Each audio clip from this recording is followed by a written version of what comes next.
Welcome to the Casey Catch Up. This week we've got Jeremy Riggs. So I'm really excited to talk about. He's a coach over in Maui. He king of the Maliko run. He has coached so many people, and I've had the pleasure of being in a two-man canoe with Jeremy steering, and I was the engine and he was the finesse, and we had probably one of the most fun downwind runs I've ever had. Jeremy's just posted some really cool videos on how to paddle up in the flat water, which we're going to get into. But yeah, Jeremy, I know your story and sort of how you got into downwinding, but do you want to share how you got into, downwind paddling to start with, and how that evolved into the foiling? Yeah, well, thanks for the introduction, James. It's been an awesome journey, just being here in the beginning of downwind paddling, and now being here at the beginning of the foil downwind paddling. My first run on the foil, I actually had a board that was brought here from Australia, and it was a 10-6 club board for epic prone paddling and knee paddling. Yeah. And after a few sessions, trying to figure it out in the surf, I didn't have a board, I didn't have a foil. So I really wanted to try it before I bought stuff. Mm-hmm. So I just would go down to where the guys are foiling and see who was coming in, and if I had an opportunity to try their stuff. And Mark Rapport's let me try his. So I was learning how to ride waves first, and that's how I learned how to foil, was on waves. And it was pretty frightening for the first few rides. Yeah. And my main goal was just to learn to foil, just good enough to go out on a downwind run, because that's really what I love. Mm-hmm. And I got confident enough on the waves to go out and try a downwind run. And I had a box put in into that 10-6 club board, and I could stand on it. The wing gave it extra stability. It's 10-6, it's 20 inches wide, but I think the box was 20 inches from the tail. Along my back, yeah. There's a lot of board out in front of that mast. And I was able to get glides without lifting. So I was getting speed more than we do now with the shorter boards. Yeah. But, once I got lifted, everything just went crazy. And I thought, this is sort of like bull riding. And I was hoping if I could stay on for 8 seconds, that's a win. And I don't think I made it on that first run to 8 seconds of foiling. So I got up a few times, but And you were stand up paddling on it. Yeah. I was standing on it. After that, I got a box put into my stand-up surfboard, and that's an 8.7, and it was 25 inches wide. So it had stability and some length, and I started getting the hang of it a little bit, popping that thing up and going, and thinking, this is it, this is awesome. I'm starting to get some really long runs, but it wasn't going the whole way without touching down and restarting. Mm-hmm. So Alan Cadiz told me, man, you got to get a smaller board. It makes a huge difference. Mm-hmm. And I was like, all right, I got another board. The next one was 6.8, and it's Buzzy Kerbox's board. Not Buzzy, but no, Cody Kerbox. Oh, Cody, yeah. Yeah, it was his old board. And it was great, man. It made a huge difference. Smaller board, but the thing was, the mast was pretty far in front of the tail, and the tail would keep hitting the back. So I just chopped the tail off of it, and now there's only like 6 inches behind the mast. Yeah. And I thought, all right, this is great. I started using that one quite a bit, and then it went on to shorter boards and more volume and thicker boards, which helped with the pop-up. Mm-hmm. And made that a little bit easier. but I almost, kind of went too short. I think 5'4", Yeah. and it made it a little bit harder. And I was just like, I want it to be easy. Yeah. And I tried the board I'm on now, which is at 6'2", and man, I fell in love with that board right away. Yeah. It was like, wow. I think this board it's just incredible because it's narrow and it's got some length and it's got the thickness. And, in Kihei, we have little small chops. And the board, I was sitting down on the board paddling out, and I get little glides in those small chops. Yeah. Yeah. Yeah. Like you would on a stand-up or a canoe. Yeah. Like, yeah, this is going to be really nice. And sure enough, man, it's just made a big difference in the confidence I have now, knowing that I can go out and I can wipe out anywhere, and as long as I don't get injured, I can pop back up and get going again. Yeah. That's really good insight, Jeremy. Like the progression from, I guess, the 10-6 down all the way to 5'4" and then back up, which I think is what a lot of people have done on all foil boards, whether it be, SUP or prone.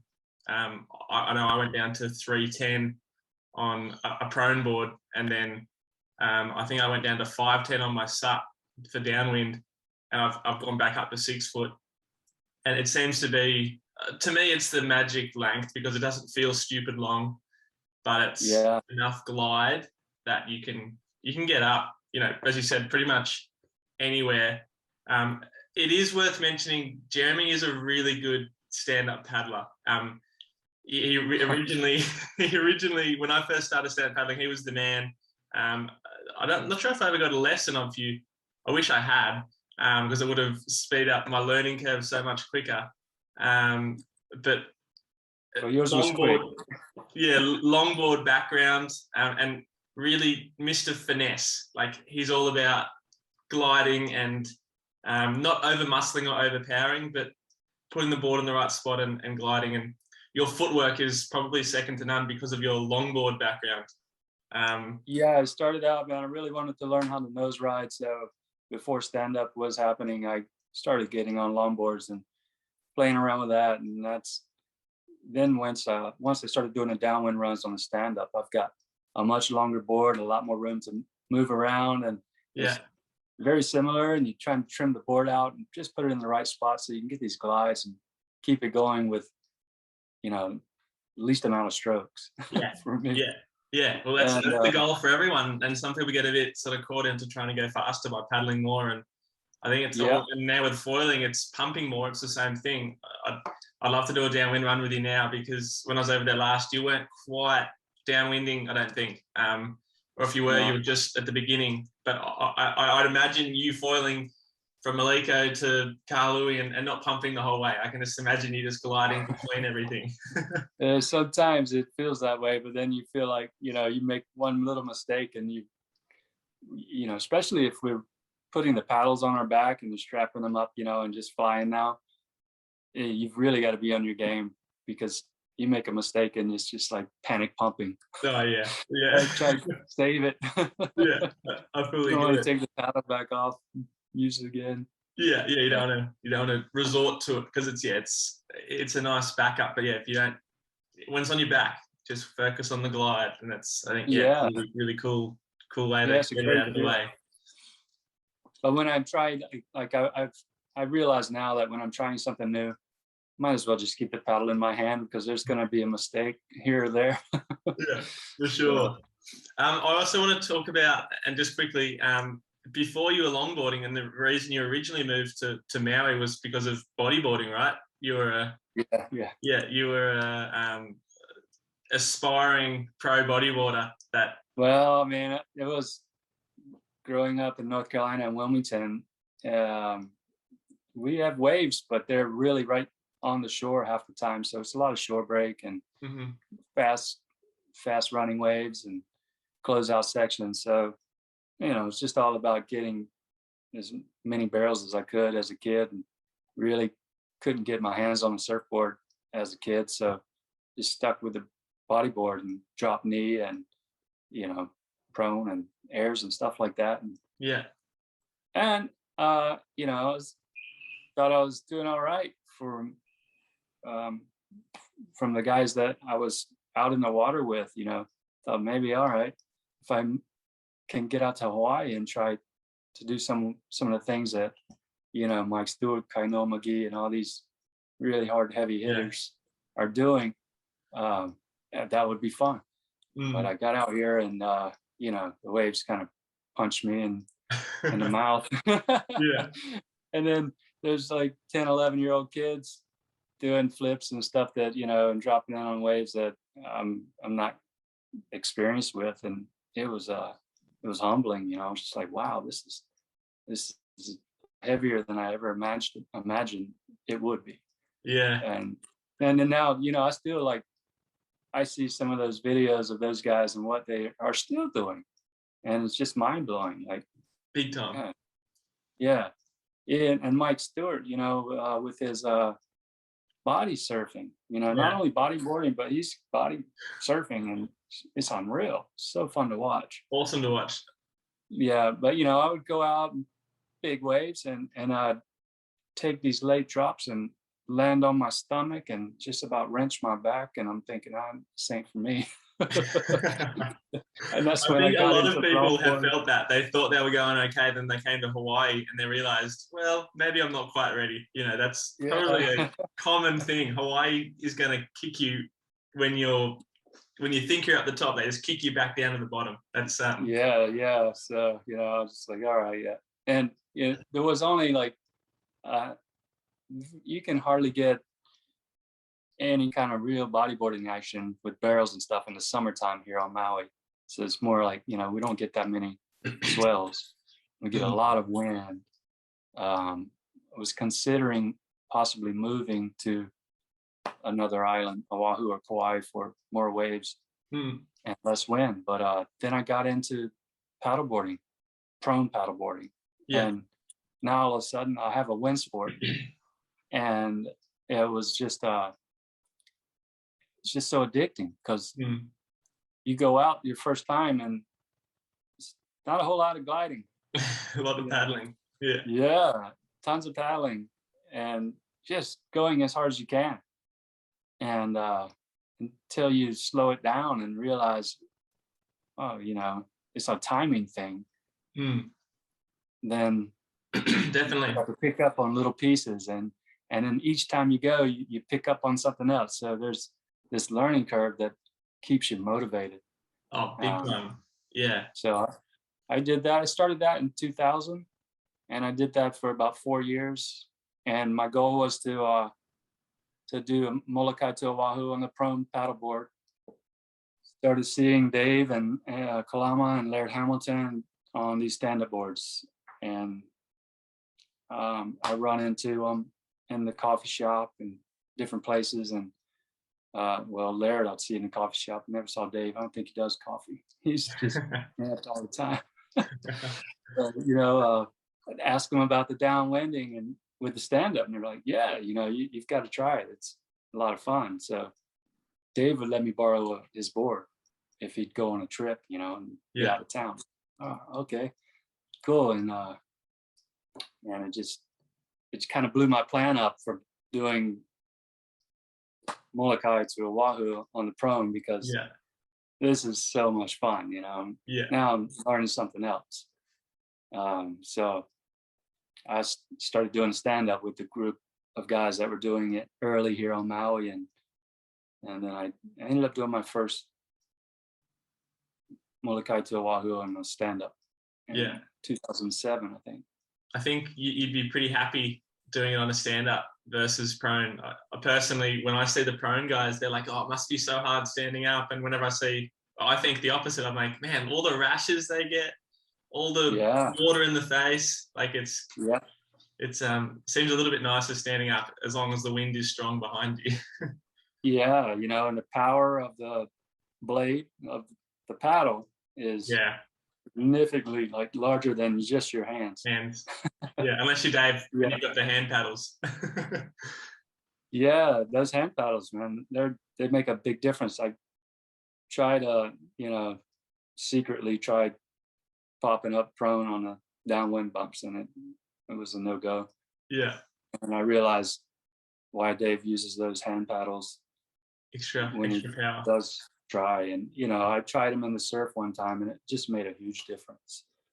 So yeah, there's definitely potential for prone paddling and not needing, you know, downwinding and not needing a wave to chip in, just on ocean bumps. Yeah, I think you're right. And that's one thing I want to touch on, and that's one of the reasons I brought up your bodyboarding background is Matt Costa, who was on 2 weeks ago. He's just released a video on Instagram of him at Hood River boogie foiling onto a bump and standing up his flippers. Have you seen it? Yeah, I saw that. Yeah. That's awesome, man. I mean, I don't know if I have that kind of flexibility these days. Yeah. You know, to bring that front foot up and have it high enough to not catch the flipper. Yeah. But yeah, also, tricky. You know, I think, you know, I've been talking to him about it a fair bit, and he you know, I'm doing it. He was saying, okay, let's see it. I want to see the video. Like, I'd love to see the conditions you're in and the equipment you're using and this and that. And he posted that video, which is unreal. It's awesome. But and a little celebration at the end was classic. But it didn't look that that easy. You know, he was kicking pretty hard. He was paddling super hard. He was scratching, and it wasn't like you couldn't do that. And it was a pretty decent bump. Like, it was Hood River. It looked like it was, you know, decent. Not the best conditions, but it was a standing wave kind of setup. It didn't look easy, I guess, is my point. It did not look easy, and you know, I do know that the guys that visit Hood River from Maui have an easier time popping up. So, you know, Kihei's easier than Maliko when it comes to that. Yeah. And so if I were to try that, I don't think I would have much success. Maybe I would get going, but, you know, I think I'd have a lot better chance to go to Kihei and try it over there, because the bumps are a little tighter. So you got a little bit steeper curves. Yeah, you got the steeper trough. You can get down into it a bit easier, and it's yeah. So, you know, I would be curious to know how it would go for him out here. On the Maliko run. Yeah, that's exactly my feeling, and that's, you know, obviously, I think everyone's got a pair of flippers somewhere in their house. I'm tempted to give it a try and sort of see myself how it is. But what was the board? He was on a 4-foot board. It was like a square. It's just his prone foil board, I think. It's I'm not sure. We have to find out how many liters, but it's not a massive board. Basically, it's just standard prone. I'd imagine around 30 liters. He said 4 foot. He actually was using a longer one. He said a shorter one's better because he can sort of hold on to the front and push down with it, which is interesting. Whereas, you know, if you're, you know, prone, you know, Dave and Tomo and the guys that are prone paddling with the hand paddles are using basically their stand-ups to get in, because that extra length and volume helps. Yeah, well, with the paddles on your hands, you can kind of get your speed if you want to go prone, but then if your board will allow you to get onto your knees, then from your knees you can get the board to bounce.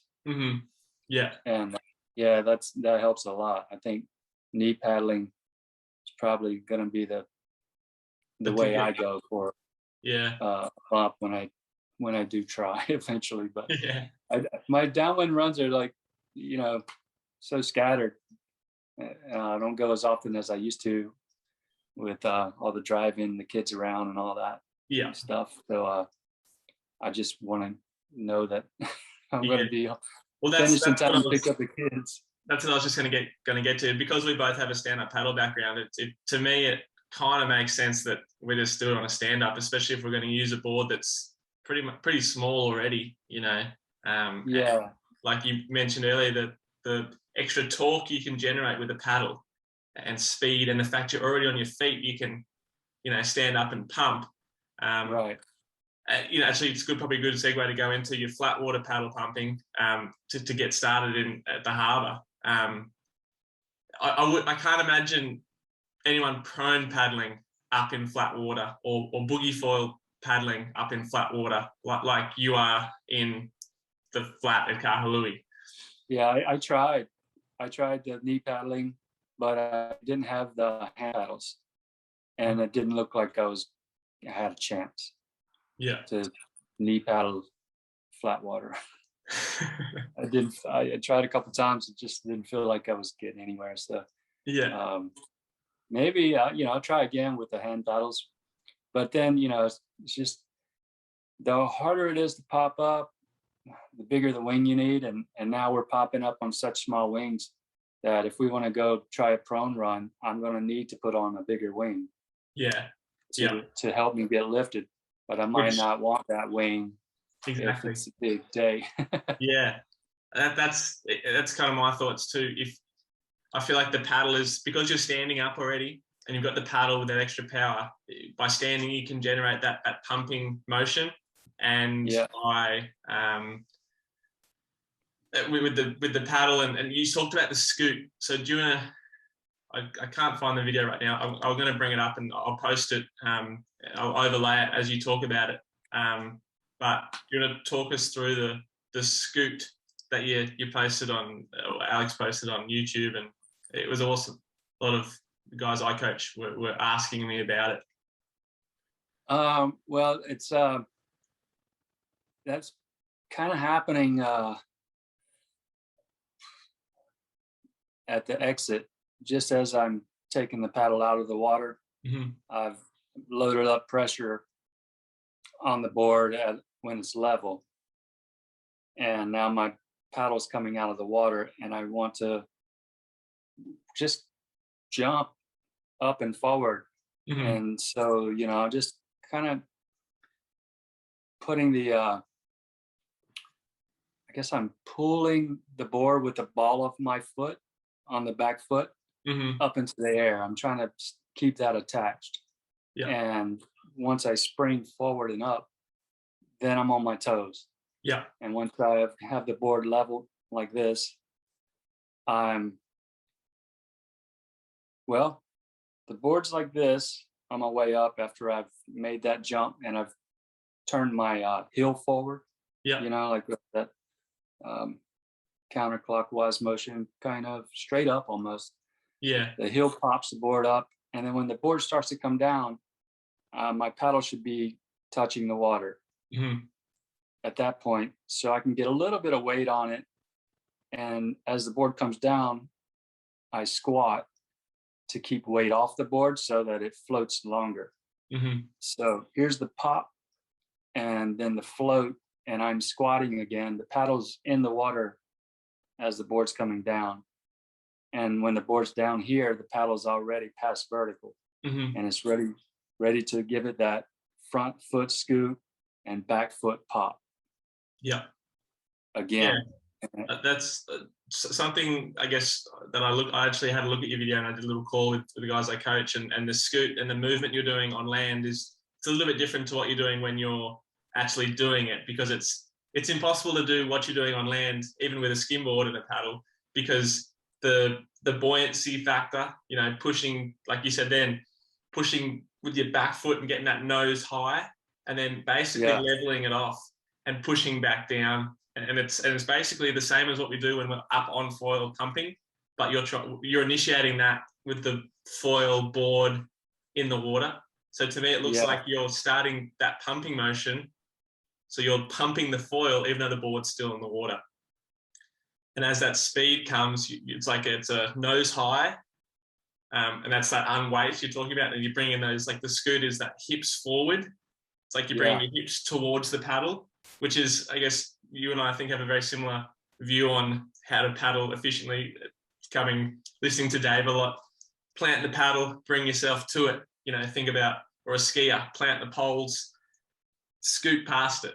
So it's that no slippage of the paddle. You're not pulling the paddle back. You're setting the paddle and you're getting past it.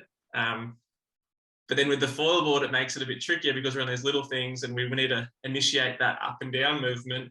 And that's where the foot movement I think you're talking about comes from, is that you're pushing. I think about when I'm putting the paddle in the water and setting, I'm actually pushing the nose down, not so far down that I'm nose diving, but then it's so that when I nose down and when I can kick up, it does this motion. So, and that motion is that lift we get, and then it's down and up again, down and up.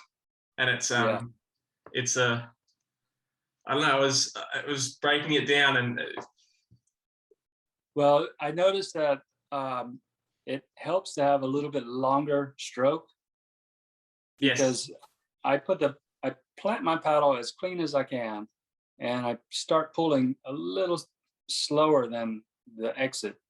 So once I get to the halfway where the shaft is vertical is when I apply the most power.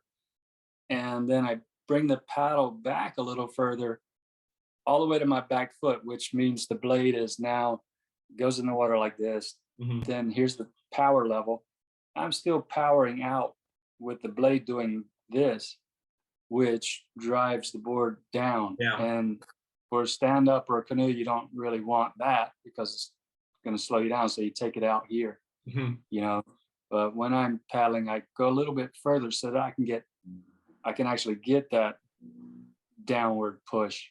So I can get more of the nose down, you know, into the water so it can pop back up. Which I think is so cool, because on a stand-up or a outrigger, you know, we're staying flat and we want to, you know, you never want to nosedive. But on a foil board, we're adding another dimension and then we're going up and down as well. So that, you know, that rotation, and like that's obviously creating lift, power, and then that's usually forcing your nose down into the water. But on the foil board, forcing the nose down into the water is a part of our pumping motion. So I agree in that. Like I watched videos of myself doing the paddle pump, and at the end I'm splashing water out the back a lot more than I would normally on a sup. And I'm like, maybe it's just bad technique. And then I heard you talk about it. I'm like, no, you're right. It does force the nose down and gives you that extra bit of speed that you actually need to get going. Yeah, you get so much compression with a little bit longer stroke. And if you're in that squatted position when your nose is down, then you can really spring up and get on your toes, float, squat as you come down, and load up again. It was really cool seeing the video of you and Tomo doing it, and then the video of Tomoko doing it, because obviously you and Tomo have a lot more power, but the fact Tomoko got up, and I broke the video down frame by frame for my crew, and she was actually doing the same thing, just with less power. You know, the nose was coming up and coming down, whereas for you and Tomo, it was more like nose up, nose down, nose up, nose down, whereas Tomoko was just a little bit less, but the technique was the same. And it was very cool to see that obviously someone who isn't the strongest and doesn't have a sup race background can get up in the flat water, which really means she can definitely get up in the downwind. And I'm not sure how you teach, but I sort of teach some similar thing. The flat water really allows you to hone your technique. And then when you get in the bumps, it's about timing, like you mentioned earlier. I tell people when that want to do it, I talk to them in the surf lineup most of the time, and I tell them just the wait till the wave hits your tail wing, the wing of the foil.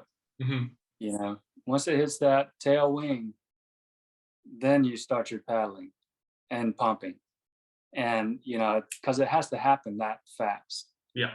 And then you start to feel the power that you're getting once that wave hits the tail, and you know that you can kind of find that timing if you wait long enough. And you have to wait so long that you may pop up behind the wave. So the longer you wait to put that paddle in the water, or you can set the paddle and just have it ready, and then as soon as the wave gets under your board, do that scoop pump. And since you're on, the wave picks you up and you're on slope like this now, then you don't have to jack the board up like this, it's only got to go like this. Yeah, only has to go flat. A little bit easier. Yeah, exactly. Yeah. So if you practice it in waves, just wait for the last minute to pump and catch that wave. Then you start to get that sense of timing and what it feels like. And then, when you're out in the downwind bumps, it's kind of waiting for that surge. You just got to be patient. You can't just go and rip off 10 tries to pop up. Yeah. And think you're going to have energy for the remainder of the run. It's when you're learning, it's all about the patience and big time. Trying to get that feel for when it's time and when you get a little surge, and then applying all the things that you've practiced in the flat water and possibly on waves. I recommend crew that if they want to do a downwind, obviously work on the flat water. Try look at Jeremy's videos. Definitely take notes. Get out there and practice in the flat. But if you've got like a lake or an ocean that's pretty flat with a breeze that's blowing off the shore, what it does is it gives you a little bit more of a push, but it keeps the water flat, which allows you to not worry so much about timing. You've got the assistance of the breeze behind you, which it does make a difference. It makes you can paddle faster. And then you're going to be able to feel it a bit easier that way. And then once you kind of start to get that feeling, you don't have to be lifting, but once you get that feeling, I then recommend going out in waves or onshore conditions with little chops running in towards the shore, paddling out and turning around and coming in. Because if you just go out and do a downwinder, you may not get up. Whereas if you just paddle out to an onshore spot and then, work on getting up, then at least if you don't get up, it's only a short paddle back in. Whereas, and it gives you that sense of confidence that you're going to be able to get going earlier. Whereas there's nothing worse than, setting off for a 10-kilometer downwind and realizing, 3Ks in that you're probably not going to get up and you've got another 7 to go, and that's not a fun experience.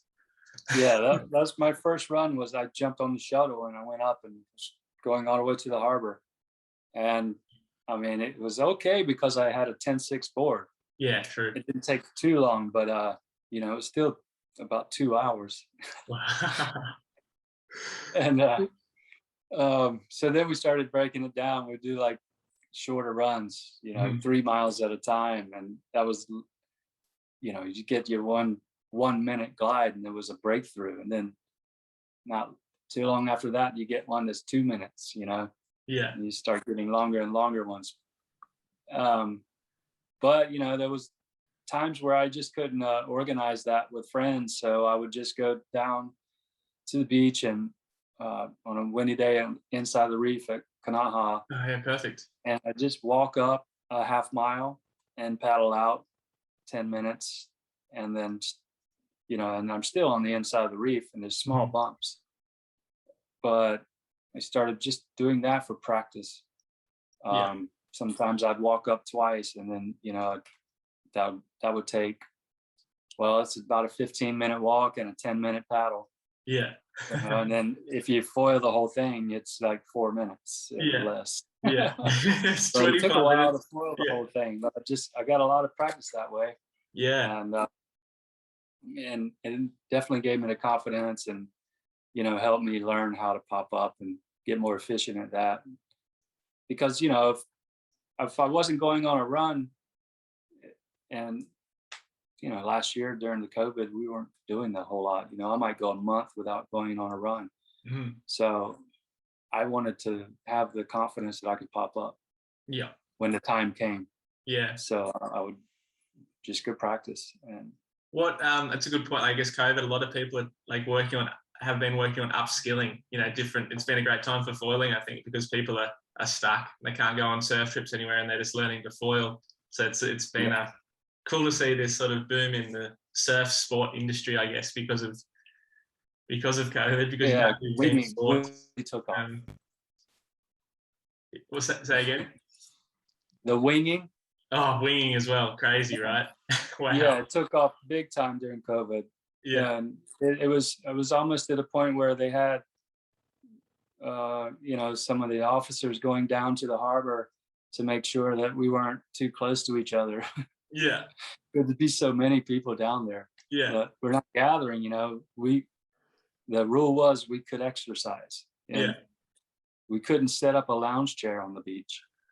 But you could bump up a wing. None of us did. But, Yeah. We could go out and wing. And yeah, it just looked like a party down at the harbor. But, no one was really congregating. Yeah. You're all just a lot. zigzagging. Yeah. So Yeah. cool. We'll get more into winging later, but I want to talk to you about what equipment you were using when you were first learning. What with the downwind? Yeah, for the downwind. So what foil? What size foil, basically? Oh, well, I had that M180 to start with. Yeah. And then I moved to the 200. Yeah. And I used the 200 for quite a while. And then I got a 180. It was a GL 180 foil. Yeah, so was it the Eva? It was the red one. Yeah, but I never tried that on a downwind run. Ah, okay. I also should have the original Maliko. It's like, I think it's that's the M180 I think you're talking about, the first blue one. Yeah, it was a little bit flatter, didn't have as much curve. Yeah. It was nice. It was a good wing. I think it was a good wing. I think it was ahead of its time. Yeah. I know. Yeah. I don't know where they all went, but I'm interested to try it again. Yeah. And then the Maliko 200 was that extra bit of lift. It just made it so much easier to get going. Right. And I noticed you're using the Maliko 280 to paddle up in about 2 strokes in the harbour now. Yeah, that thing has got so much lift, it's incredible. So Tomoko, that's what she got lifted on, was the 280. Mm-hmm. And before that, she was trying the new GoFoil GT series. I think it's the 2200. Yeah, which is a bit smaller. Yeah. Yeah. It's a little bit smaller, but it sure does pump a lot more efficient once you're up. Once you're up, for sure. It's hard going back to the original wings, I guess. I've tried the Eva the other day, and I was like, man, how did I ever do a downwinder on this thing? Yeah. Yeah, no, they just get more efficient. And if you got your pop-up dialed in, then you're going to get up on something, maybe it's not too small. I think the 160 is the smallest I've used for downwind. Yeah. And I just got the RS 1150. Yeah, I'm literally, I think mine are arriving today or tomorrow. So I'm so pumped to try it. Yeah. I've only heard it's really fast. Yeah. And I just got it a couple of days ago. And so I took it out with the wing and just went out into the bumps and held the wing up and rode the bumps maybe a quarter mile before I had to tack back and do it again. But, the wind was kind of light. And I was surprised at how much lift it had at low speed. Yeah. And that's, I think, the beauty of a really good downwind wing. I've been doing a bit of testing lately, and a really good downwind wing can go super slow, but also can still hit those top speeds as well when those big bumps come. So you don't necessarily just want a fast wing, because one, you'll never get it up. Like, even on a stand up, it's hard to get up some of these smaller wings. Like, it's amazing. That NL160, actually, let's talk about that. The NL160, you paddled up in flat water. That's incredible. Yeah, I didn't think I was going to be able to do it. There was several tries. He didn't post the video of all the attempts that I had made prior to getting up. Yeah. But man, I just kept going for it, and even when I did get up, it must have been 15 or 20 strokes. Yeah, it's not bad. And so. It's kind of, I got this new wing now, and I want to go try to see if I can get that thing going in the flat water. Yeah. But we'll see. I really wanted to learn how to do that flat water takeoff so that I could hop onto any wave at any time. I don't have to sit where the wave's breaking. I could go, a quarter mile out past where it's breaking and maybe get onto it. Yeah. And then I realized, well, I can only do this with really big wings, and I'm not going to want a big wing on a big wave outside of the reef. Yeah. so I like the 160 for surfing, but I'm not gonna do a flat water start and go pick off a wave with it, because it's just too tough. Still pretty big foil. How much do you weigh actually? That's a lot of people have been asking. Like, they've been blown away by your 3-stroke flat water start, and I'm like, well, he's one, he's a pretty good paddler. He's using a pretty narrow board. His balance is good. What's your? I'm kind of in between 155 and 160. So usually about 157. Yeah. Yes, you're 70 to 72 kilograms, which I'm 82, so I'm like 170, I guess. No, I'm more like 180. Yeah, that sounds right. Yeah, which makes me feel a bit better when I watch you do the flat water starts. I'm like, I can't do it in 2 strokes, and then I realize he's a lightweight. Yeah, that definitely helps. But it's I kind of want to see what the difference in strokes would be as you progress through the wings. Yes, I think that'd be kind of fun. Sure. Try the 280, try the 200, or maybe get the newer wings at 2200 and see what the limit is. Yeah, you're like, this is a 4-stroke flat water start. This is a 6-stroke, or this is a 20-stroke. Yeah. So what's the smallest foil you've paddled up in downwind conditions? The 160. Yeah. I haven't used that 1150 yet. It might be a little bit smaller surface area than the 160. I think it's a shorter cord, so higher aspect. But yeah, that'll probably be the smallest wing that I'm popping for downwind. I haven't tried anything smaller. I know that Alan Cadiz used the 140, but he said it was a lot of work. Yeah, so I've downwinded on the 140 once. It was just before the 160 came out, and I find the 160 probably just as hard as the 140. There's probably no difference, because the 140 I think has a little bit thicker, the profile. And look, but for me, both the 140 and the 160, it's pretty rare that they're actually faster for the entire run downwind, because actually most of the time they're slower, because here in Sydney, it's not a Maliko run. We get good conditions when it's super windy, but it doesn't happen all the time. And when they are good conditions, there are always 1 or 2 little sections that are not so great. So what I find for those looking to downwind and progress to smaller foils, the smallest foil isn't always the quickest, because if you can't glide with speed through the flatter sections, then your average drops a lot and you've got to pump a lot more. Whereas if you use this larger foil and you're maxed out the entire time and you're just gliding, personally, I find I'm quicker. Yeah, I feel the same way. I use the 160 for Maliko runs, and I use the 190 for Kihei. Yeah. Because, we're going to hit 20 miles an hour on a Maliko run, and the wing can handle it with no problem. It's not wanting to lift too high or anything like that.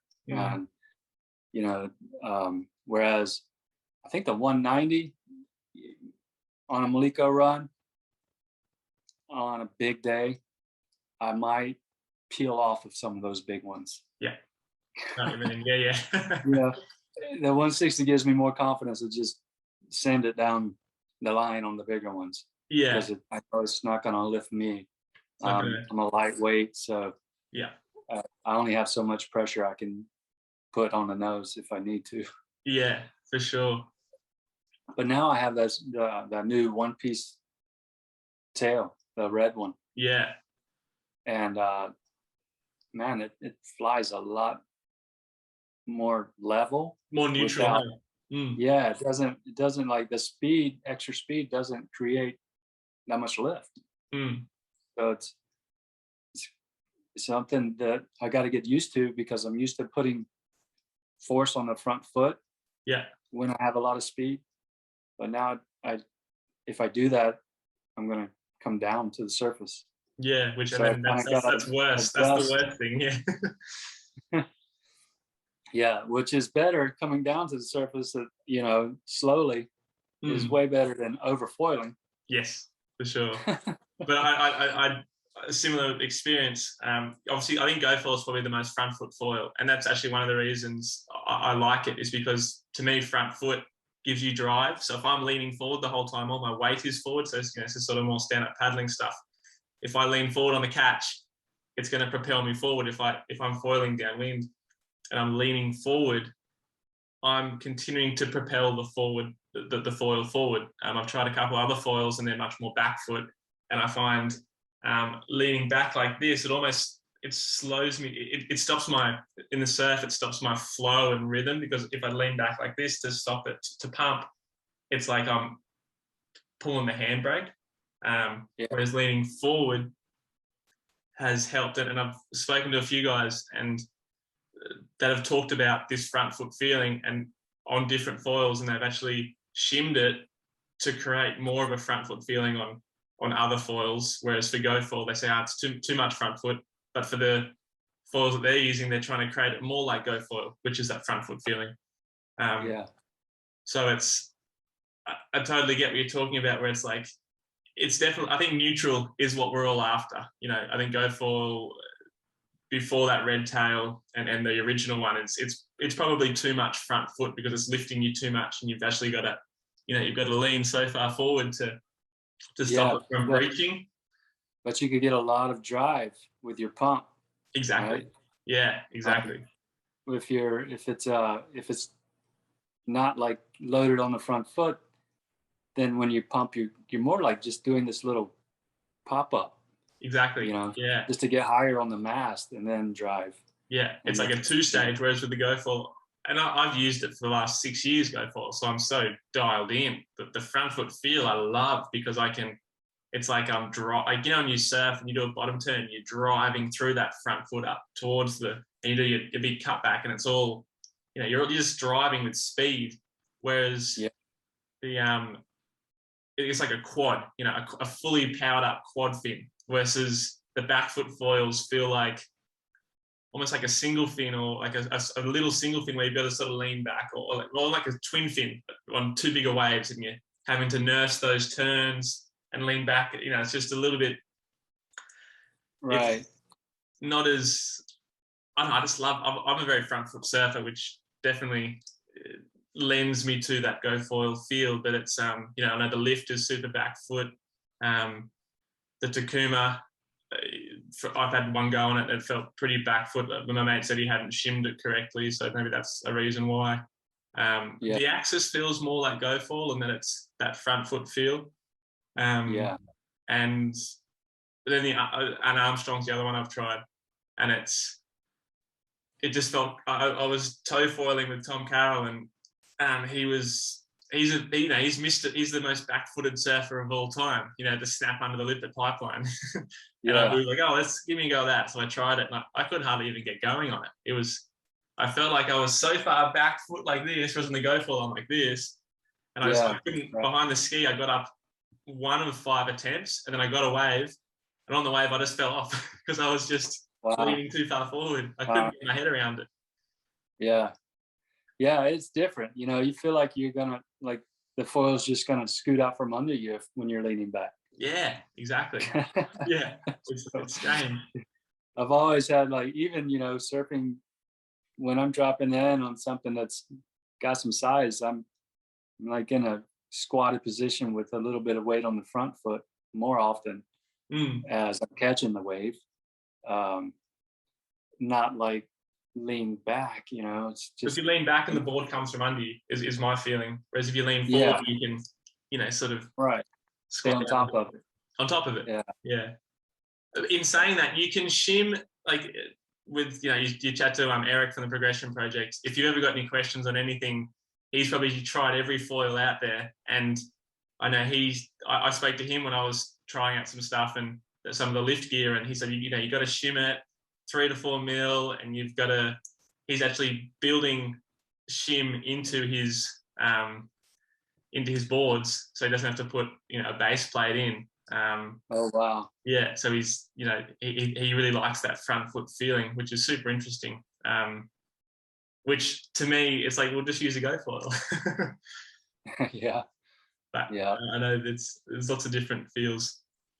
Well, I mean, Chris Pagdalal let me try his GoFoil at Guardrails one day, and that was it. It was like, oh, no wonder you guys are ripping, because this foil is really nice. Which foil was it in particular? It was a 200. It was a 200. It was just a need a waist high day. Yeah. But, you know, I had been trying, and I go straight and make these little tiny turns and stuff. But I got on that board, his board with that foil, and the first wave, I'm down the line and cut back down the line again. And I was like, wow, this is what I need. Yeah. And then I talked to Alex after that session, and started getting on board with GoFoil products, man.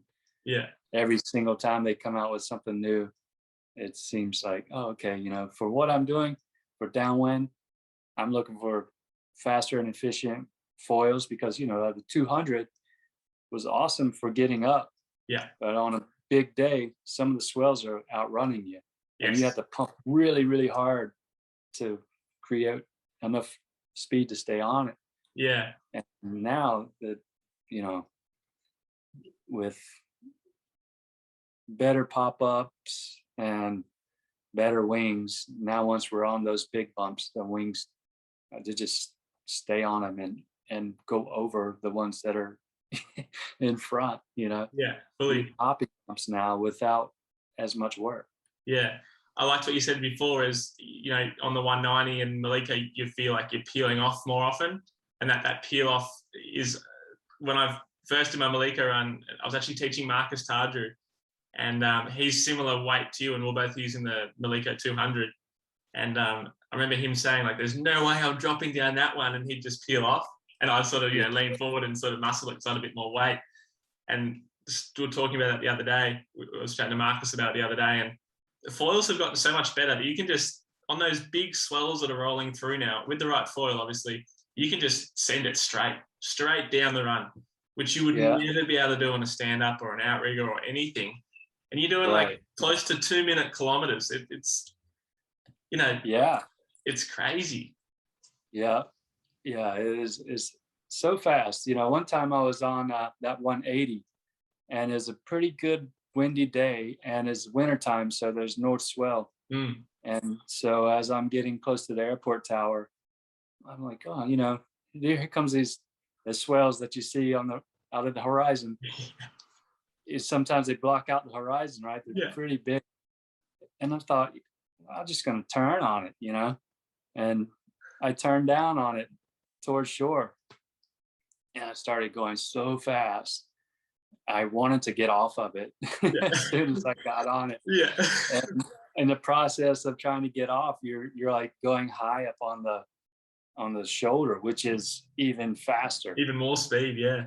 Yeah. So like kind of breached the water, and it wiggled a bit on me, and it came back in, and then I just couldn't get it to go back in, and I wiped out at such a high speed, man. I was just terrifying. Yeah. Yeah, I'm not doing that again. But, you know, it was sort of like getting towed into a big wave, but on a big foil. Yeah, terrifying. I know that feeling. It's like you say, okay, I'm going to turn down on this one, and then you get on it. You're like, oh, I wish I didn't do that. Now, how do I get off? Because it's like similar. The southerly run here is, when we had a southerly wind, it's similar to Maliko, and that, you know, the swell's coming over the right shoulder. And sometimes I'll turn down left to sort of run with the swell. And if you turn back right, by turning, you create more speed, and turning, you're getting up higher on it.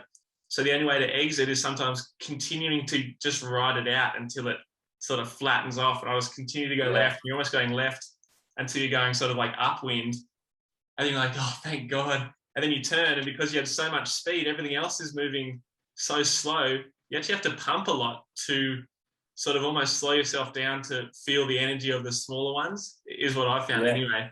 It's like if you're going so fast on those big swells, you'll pull off with so much speed that you're not getting any energy from anything else.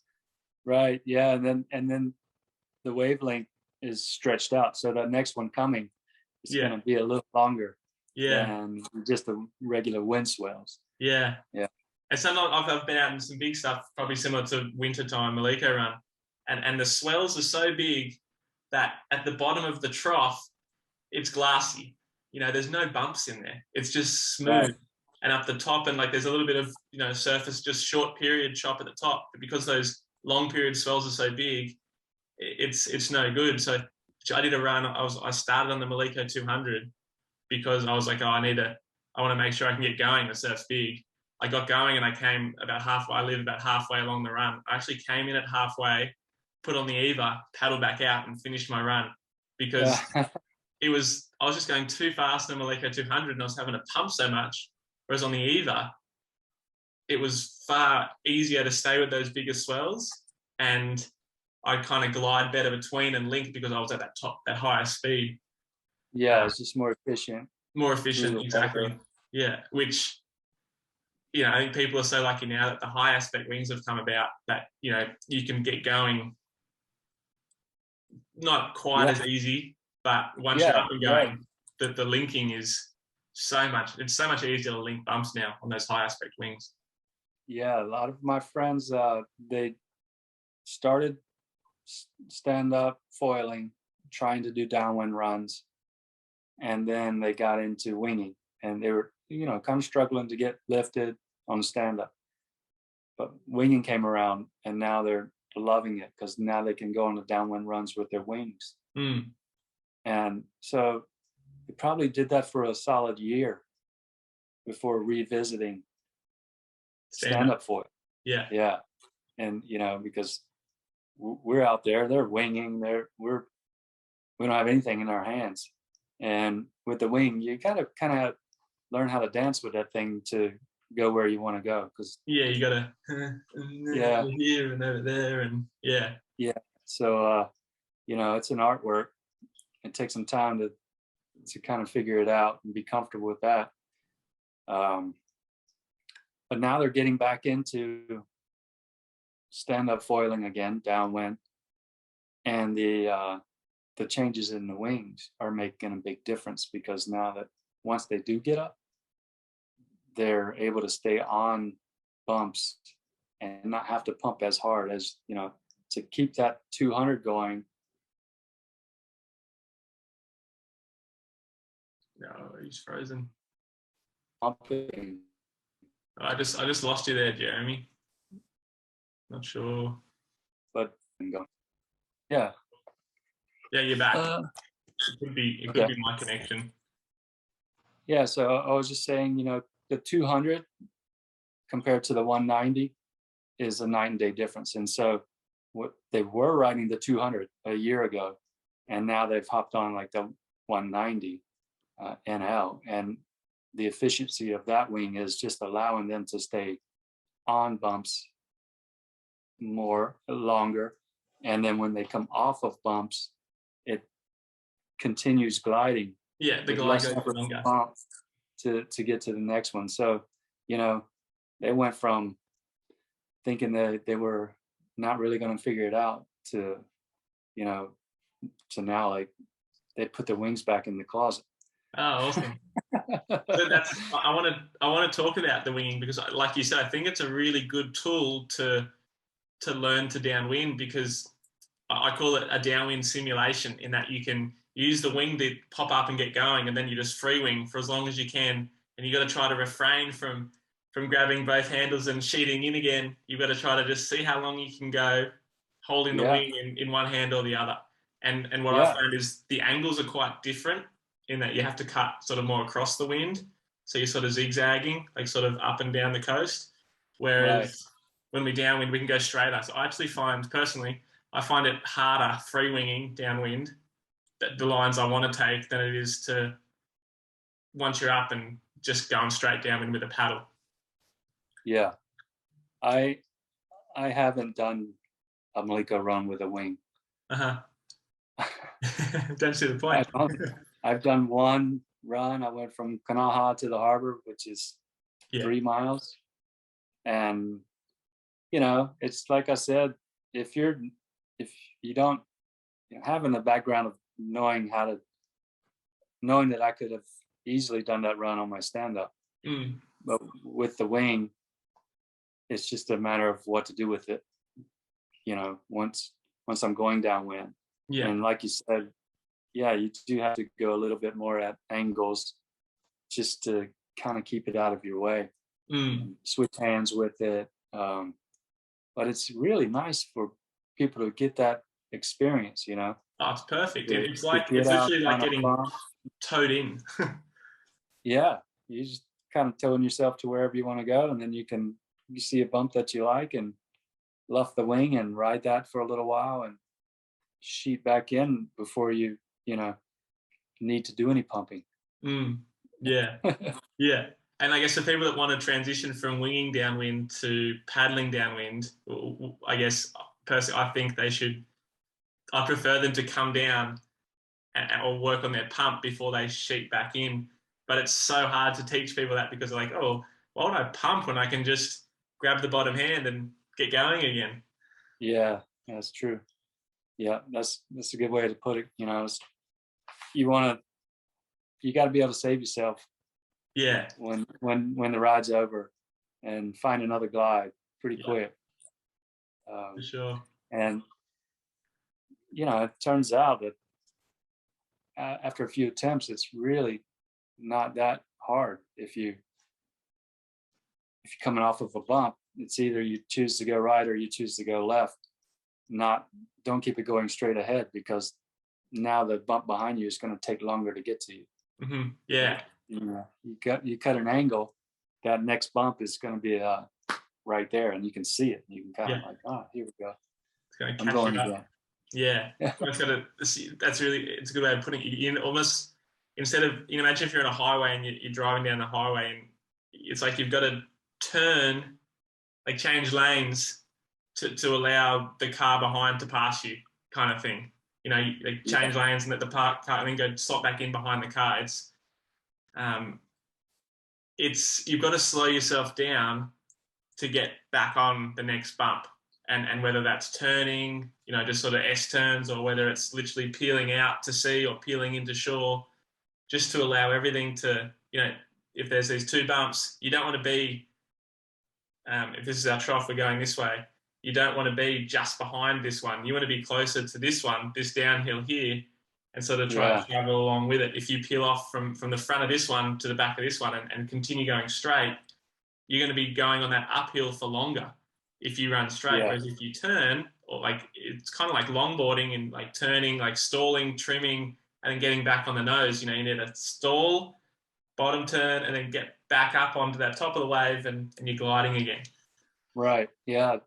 It's like, this is the front wave and this is the back wave. And, you know, if this one just passed me by and I'm on a stand-up, if I keep paddling at a sprint pace to try and stay close to this, it's going to take longer for this one to come to me.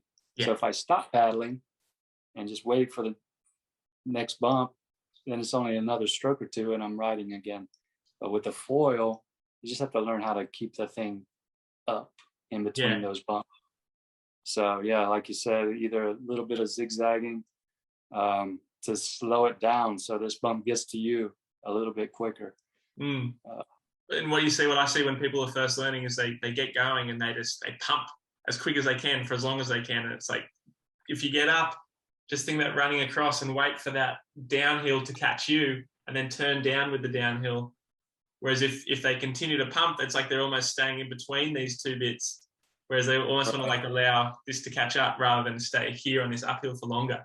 So it's the foil's traveling. You know, when you get the thing pumping and you're going, you can keep it moving at a good speed, which is pretty awesome. But at the same time, it's going to wear you out if you don't slow it down enough to wait for a proper swell to give you enough glide to not pump it all.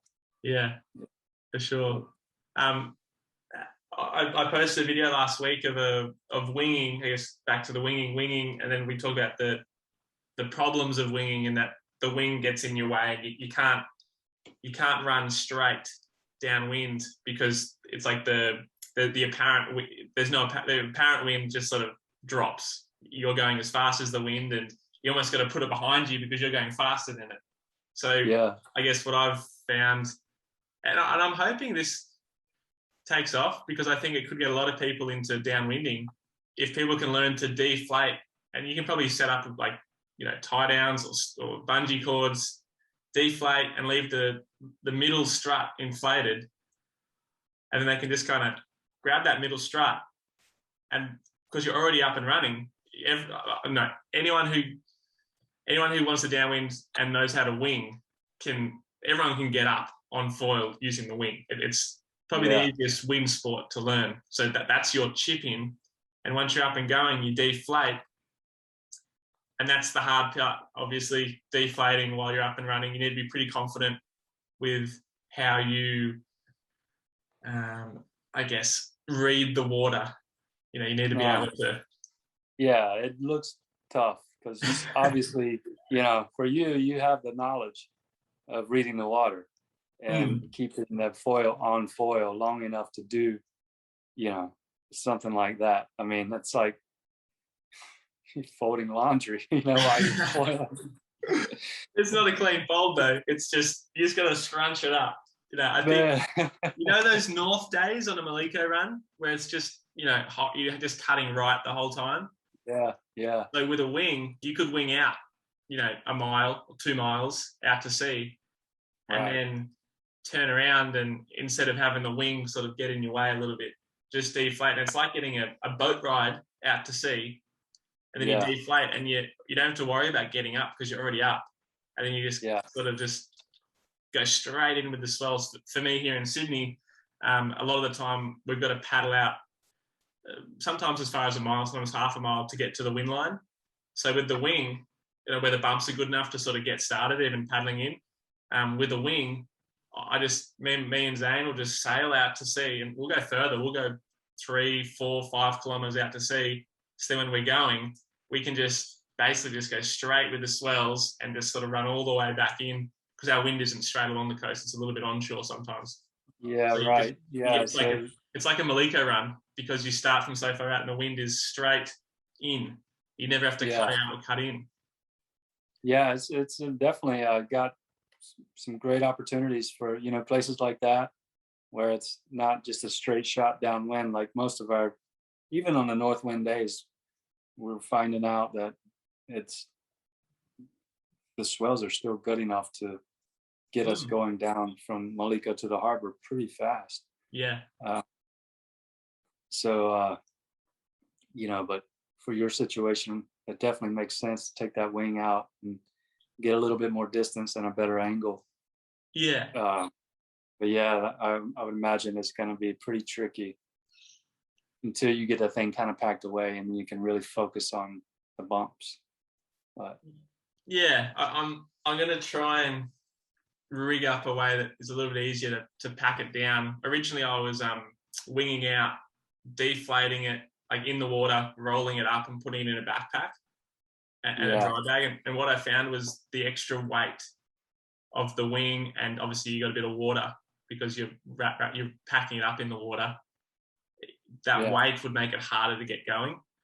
So you're winging out, 3 or 4 kilometers out to sea. You're packing down, and I was on the NL 160 once, and I was trying to paddle up the NL 160 with a wet wing in my backpack, and I was like, and obviously it bounces around a little bit when you paddle too.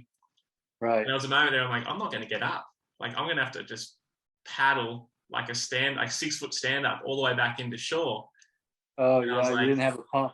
I didn't have my pump that time because I had a paddle. I didn't have my pump, so that's when I changed my tacks, and I'm like, well, the disadvantage of the wing, it's annoying now that it's on my back. But if I can deflate while I'm already up on the foil, one, the wing stays drier, Yeah. And two, you know, I've got my chip in already.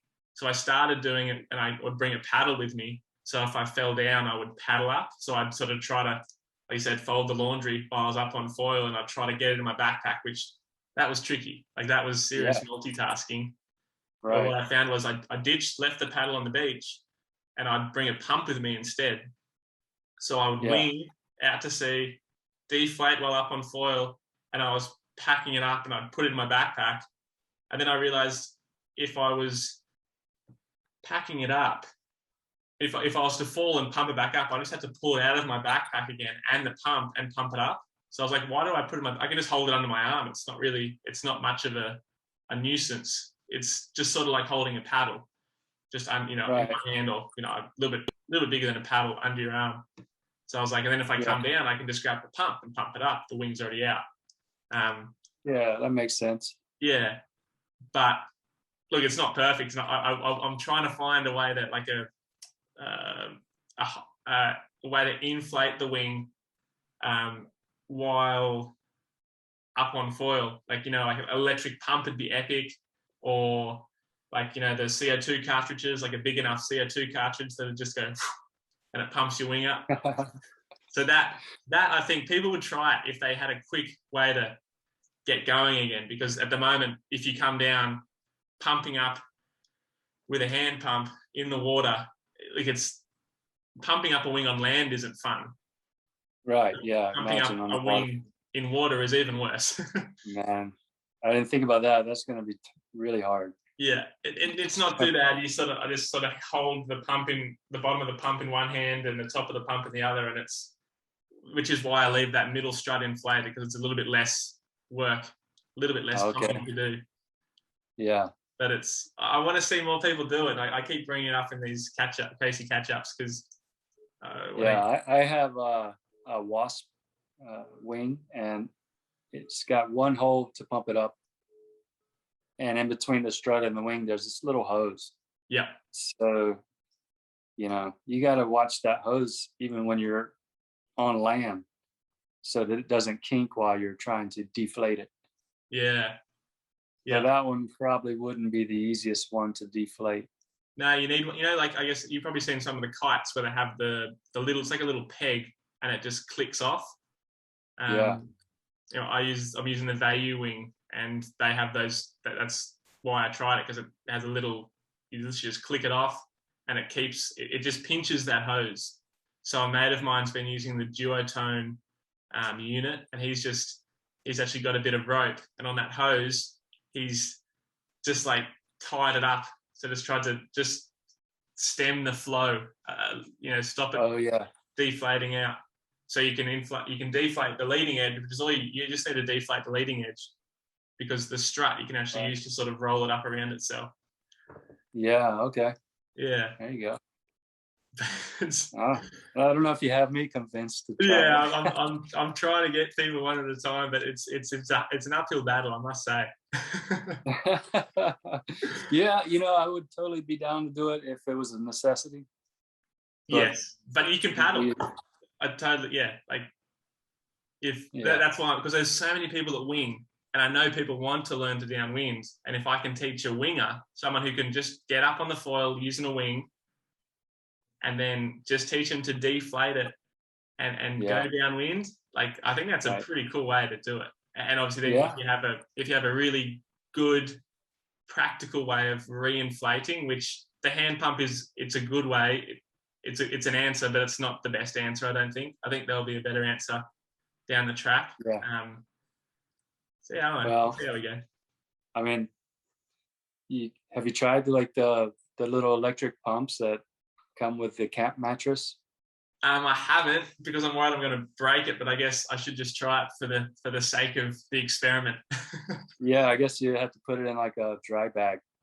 Yeah. Because I don't think it can handle getting salt water. And I wonder how quick those are to pump, because they're not that fast at reinflating stuff, are they?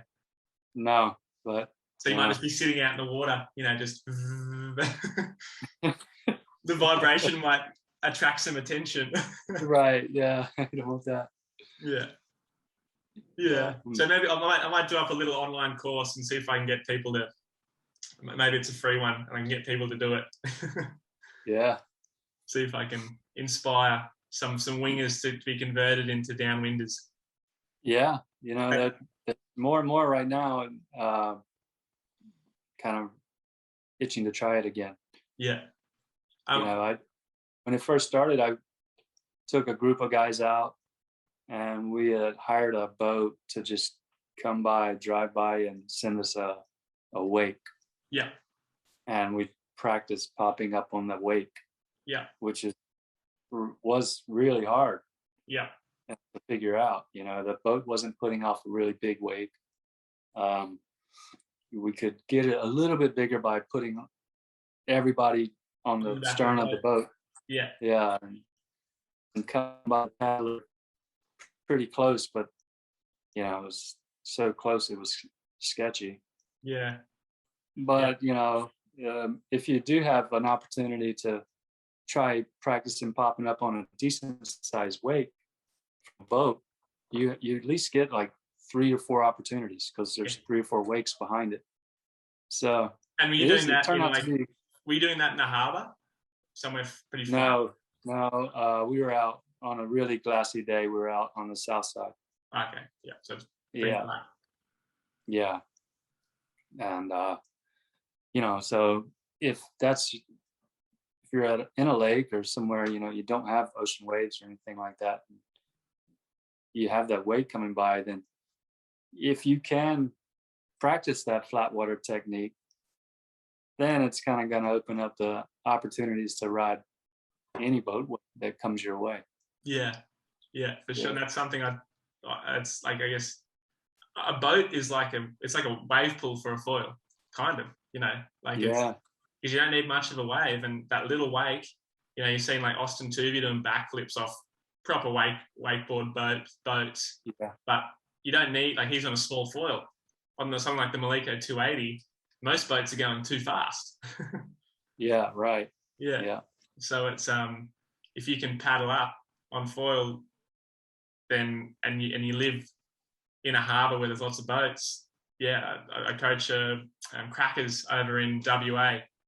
She's in the northwest WA, and doesn't always have the best downwind conditions up there, but there's, you know, there's a harbour like there is in most coastal towns, and she will go out at certain times. You know, there's a lot of boat traffic, and she will just chase boat wakes, like you're saying, and she'll try to pump up onto the, you know, whether she started on a race board and she was learning to foil. I said, go chase some boat wakes, because if you can get that little bump and time it like sort of like a wave, then you're going to be able to ride for ages. Right. Yeah. So it's super cool. You know, foiling opens up a lot of spots that you wouldn't even think of surfing, or, you know. Yeah. I see guys doing the ladder starts, you know, jumping off of ladders, so cool. Jumping off of docks and chasing after boat wakes, and even using docks to start their downwind runs. Yeah. And it's pretty wild, but that's a major risk, because if you go down, you're on a little tiny board, you're paddling in for a rest of the day. I was chatting to Kahi, and he said 45 minutes. They start at China Wall and get going like on the wave, and if they come off, like, it's a long way out, that run. I'm sure you've done it. It's a long paddle in. It's mostly, it feels like it's offshore for most of the run until you get to like Diamond Head, basically, and then it's close to the beach. And I said, mate, you got to learn to stand up, because if you come off, you can just paddle up again. And he's like, yeah, you're right. I should try. And I think he's still struggling. You know, I think, like you said, if you already know how to prone downwind, or you already know how to sup paddle downwind, then why would you want to reteach yourself another skill?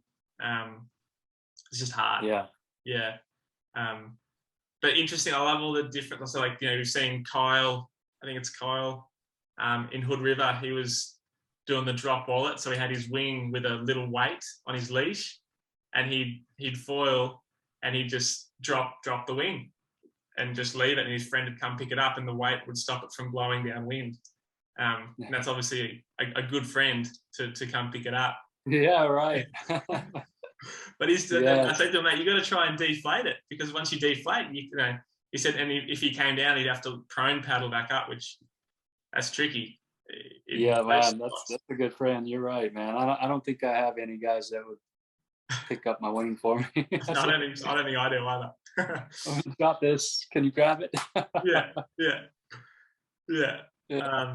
And then obviously I'm really excited to try Matt Costa's boogie foil. I want to bring it up again, because he just brings, he chips in onto a wave, you know, paddling in, and he has his flippers, you know, on like a waist leash kind of thing. And if he comes down, he just puts those flippers on, and he believes I kind of think maybe flippers and hand paddles will make it easier. That's double the propulsion. That's true. Yeah. And the, you know, fact that he can grab a hold of his board and push it up and down is definitely helps. That 10-6 that I tried that first run on, I chopped it down to 6 feet. Yeah. So then I took it out and knee paddled into some waves, but it still had the handles on the side. Yeah. That you can grab, you know, whatever you use them for carrying or whatever. But I could grab those handles and pump the board like this after I got some forward motion and the wave had hit my tail. Then it was just grab the handles and go.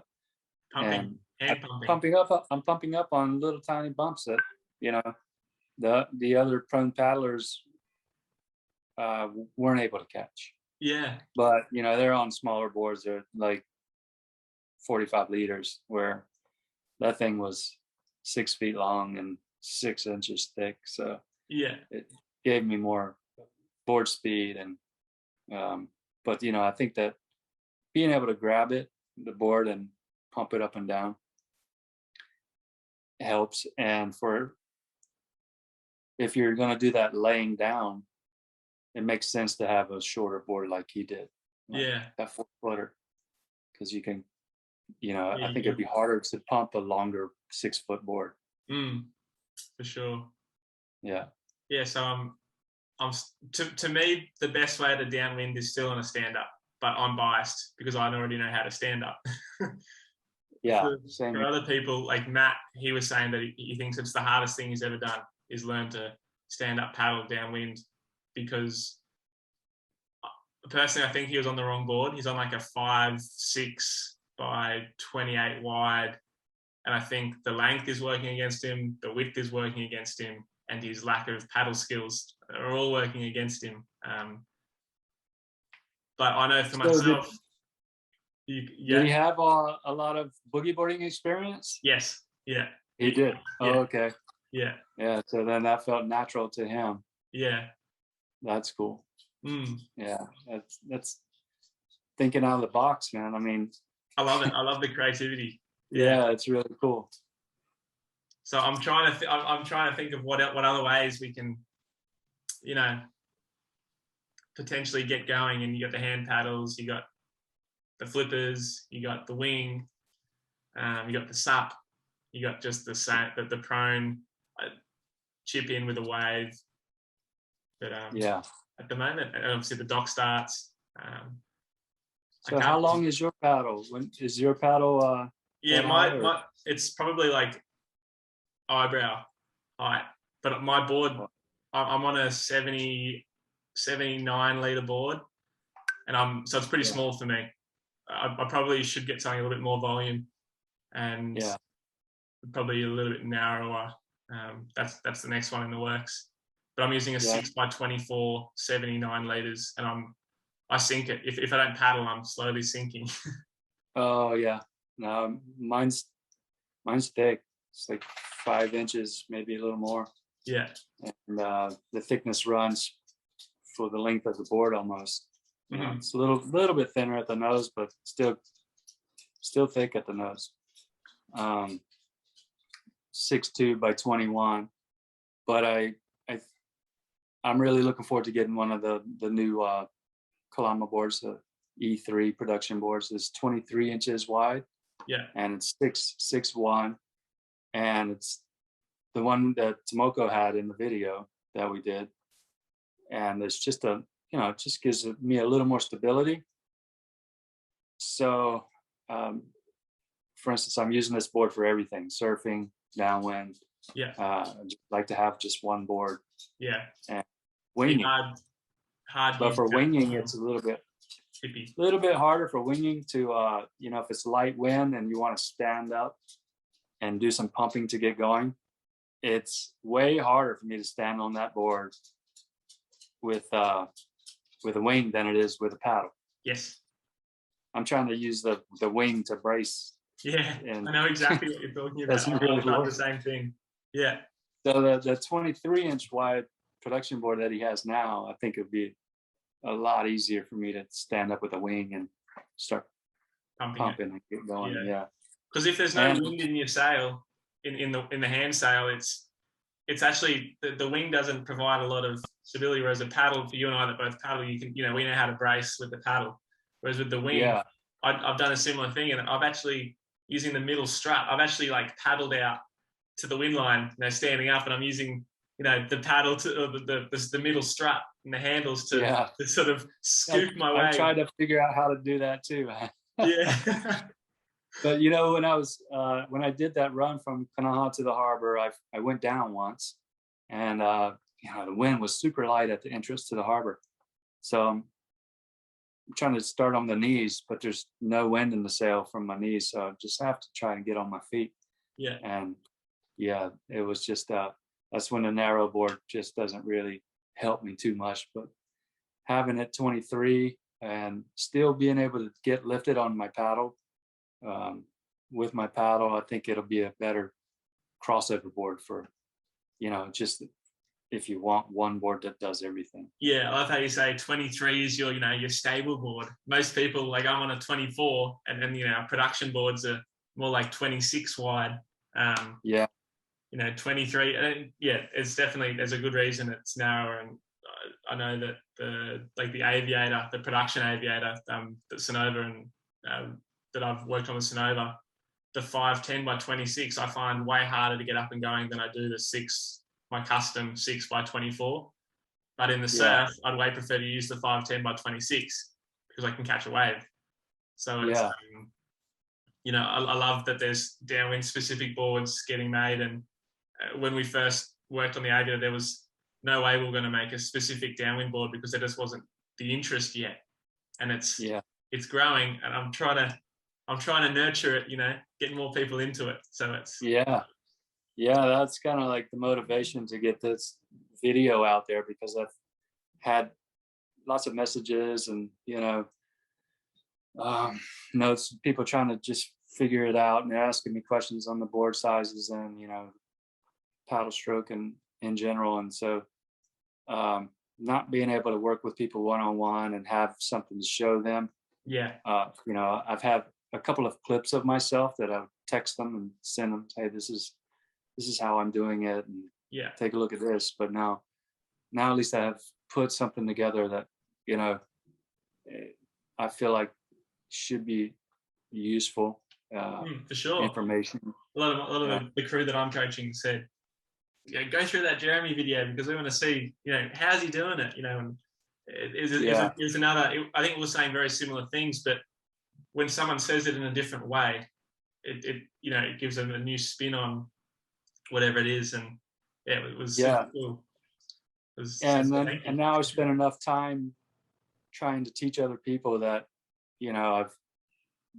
I've got a good idea of what I'm doing. But in the beginning, when someone said, hey, can you teach me how to do that, I really didn't know how to teach them. I didn't have the narrative to describe it. But once you start just saying, let's just go try, and I'll see what I can do and give you some pointers, and then it started kind of developing what's really happening and what's going on, and try to relay it to whoever I'm teaching. But what I found the most effective is videoing them. I'll go out with my phone, I'll video them on their attempt, and then have them paddle over and say, here, take a look. This is what this leg is doing, this leg, and your paddle is entering at this time. So let's change it and get the technique down. Yeah. And then keep kind of building on the technique. Yeah, definitely. And then, once you get that down, then you put it all together and add the power that you need and the speed that you need. Yeah. Yeah. I use the exact same, I guess, format, I guess. Because I'm teaching online, I'm teaching some people in, Minnesota, some people in the UK, some people in Spain, Hong Kong, South Africa. And I'll get people to film, get like either just a GoPro, which isn't the best. Ideally, if they get someone to film themselves, but a GoPro is better than nothing, even if they just have it in their mouth or on their head. You can see where their feet are. You can see where their paddle's going in relative to the board. And every Tuesday, we go through all the videos people send in, and everyone learns from everyone's videos. So it's like a big group training session, and that's break great. it down and be like, okay, well, your catch is no good, or your timing's out a little bit. Your feet need to be a little bit further back or a little bit further forward. And it, like you say, like when people can see, okay, if my foot was there and it needs to be here, okay, that's an easy fix. I can make a note and I can change that. Whereas if you say, oh, just try moving your feet further back, right. They think they already have, but they may be doing the exact same thing. Without the video, there's no, sometimes I'll show a video of someone, they're like, oh, that's not me. And I'm like, mate, it was you, this is what you're doing. So it's, yeah. That's been the best. I think the most useful thing is that video feedback, and so good, isn't it? Cool for you to have it happening and interacting in a group type situation, even though it's virtual. Yeah, it would be awesome. The camps are awesome. I did a couple of camps up in Ballina, and we literally all went out surfing. Had a professional videographer, got a few different angles, and you go back for lunch and you play the videos, and everyone, what'd you do there? And you just like pause it frame by frame. Your eyes are looking at this point. You should be looking at this point, and as you said, video is so powerful. I think it's in terms of coaching. There's no way. I don't feel like I could do it without it. It's right. It's the best.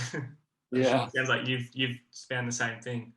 Yeah. That's how I kind of found out how I was doing it, was just watching my own videos. Like, yeah. Okay, what am I doing? I'm doing? Yeah. How is this working? Yeah. So in Tomoko, Jeremy, for instance, she says, that picking her foot up and the ankle motion on the back foot.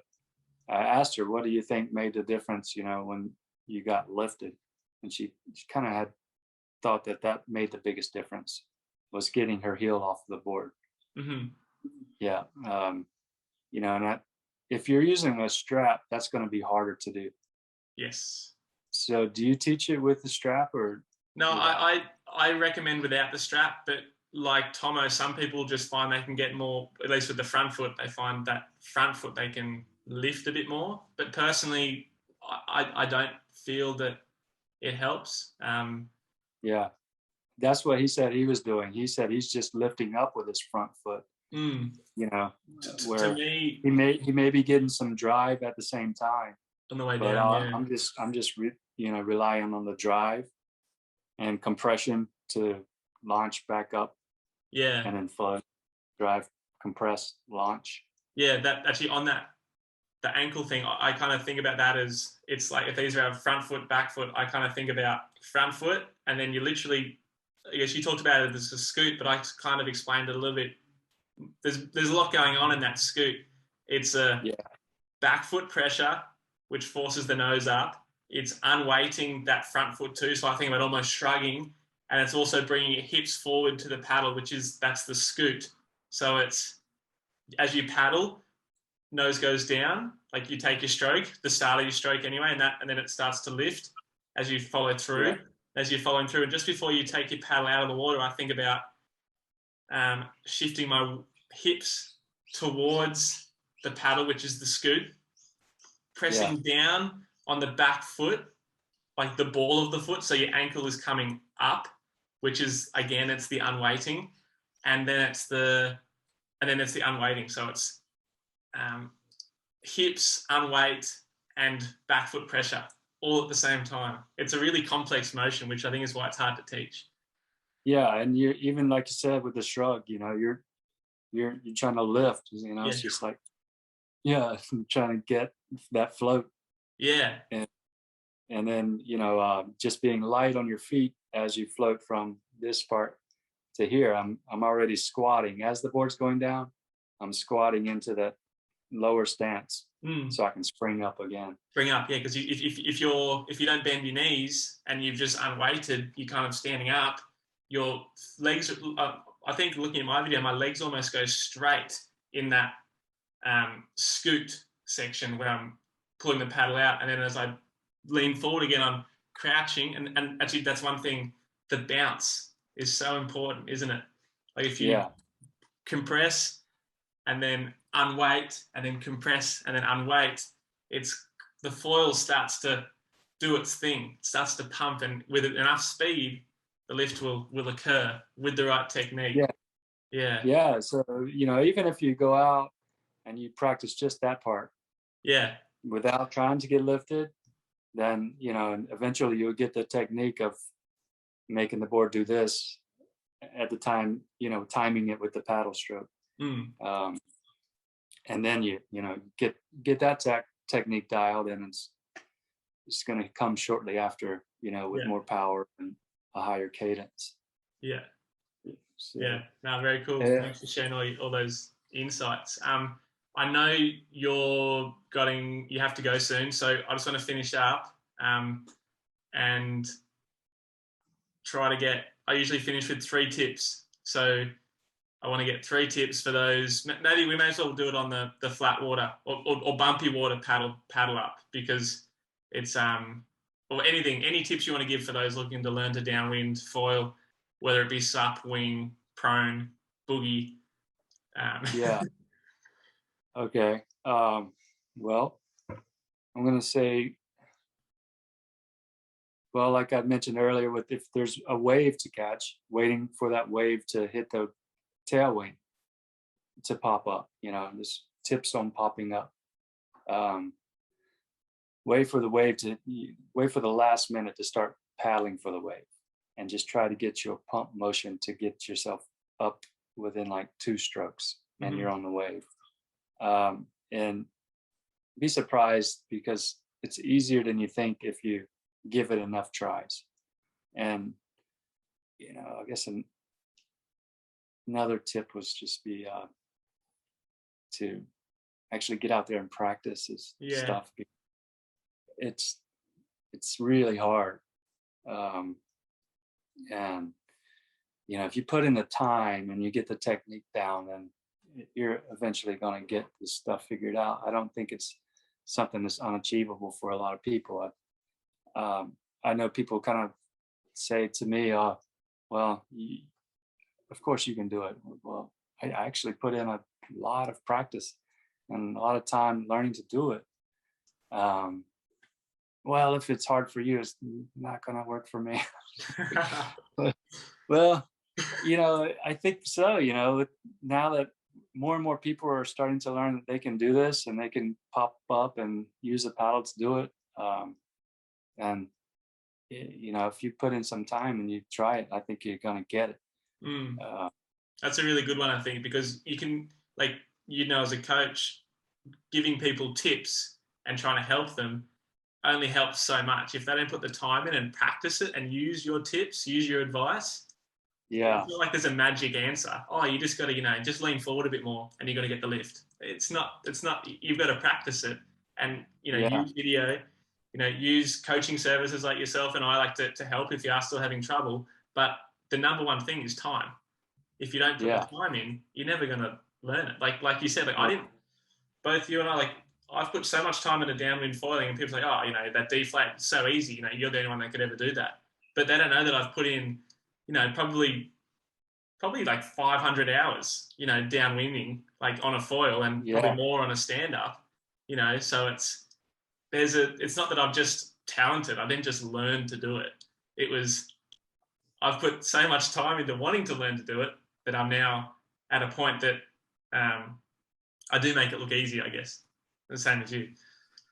Yeah, you definitely are. I mean, I love your videos. Everything you're posting is just, man, super talented. So it's fun to watch. Yeah. And there's no doubt about that, man. I mean, I know when you first came out here that I had a couple runs that I was faster than you, but it didn't take you long at all. Stand up, yeah. Yeah, to make that move and, leave me behind for quite a while, for a couple of years there.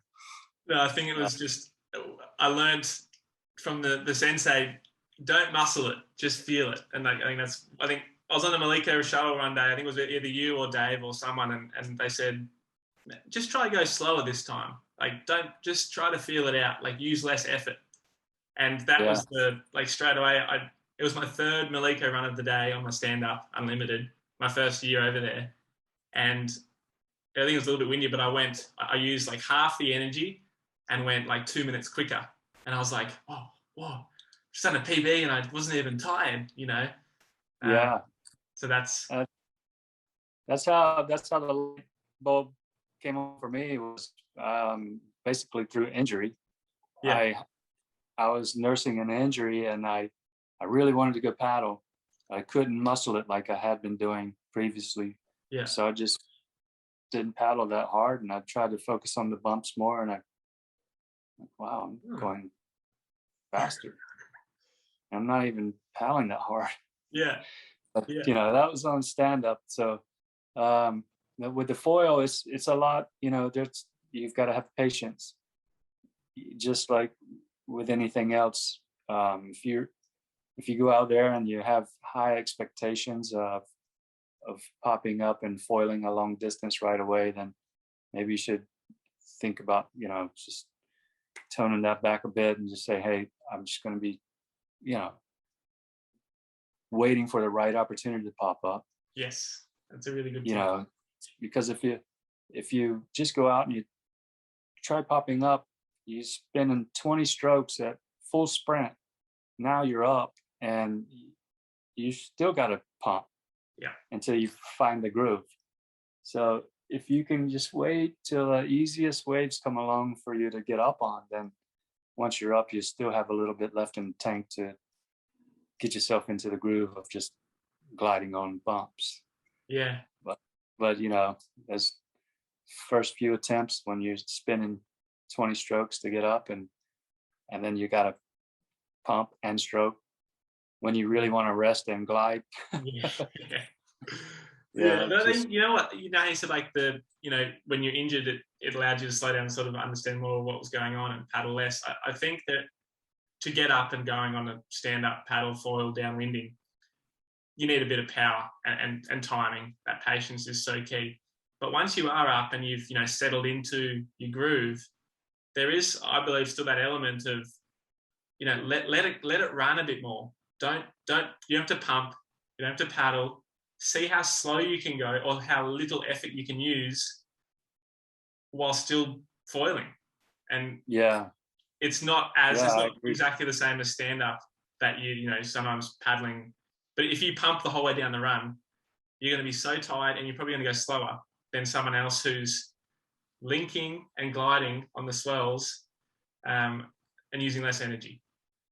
Yeah, I think one good thing you can practice is if you're riding waves on a stand-up, on what you would use for downwind. Say you're on your downwind board practicing and you've got a wave and you peel off of that wave and you pump a little bit.